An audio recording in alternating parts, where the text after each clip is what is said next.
कबीर की कविता by product है, उपयुक्त कथन किसका है? उपयुक्त कथन आचार्य हजारी प्रसाद द्विवेदी जी का है। किसका है उपयुक्त कथन? आचार्य हजारी प्रसाद द्विवेदी जी का। उन्होंने कबीर की कविता को बाय प्रोडक्ट कहा है। इसके अतिरिक्त उन्होंने कहा है कबीर की कविता फोकट का माल है और कबीर की कविता गलुए का माल है।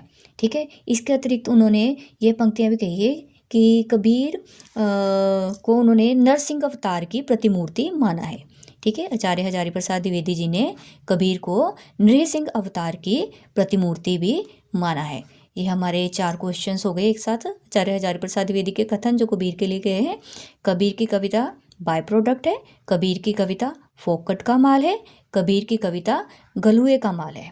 ठीक है, ये आचार्य हजारी प्रसाद द्विवेदी जी ने कबीर के लिए कथन कहे हैं।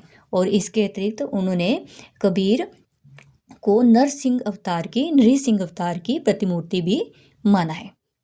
अगला क्वेश्चन, भक्ति काल को कलात्मक उत्कर्ष का काल किसने कहा है?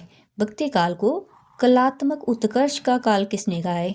देखिए, ये कहा है पृथ्वीनाथ कमल कुलश्रेष्ठ ने। ठीक है, पृथ्वीनाथ कमल कुलश्रेष्ठ ने। कैसे याद रखेंगे? कला क्या है? श्रेष्ठ है।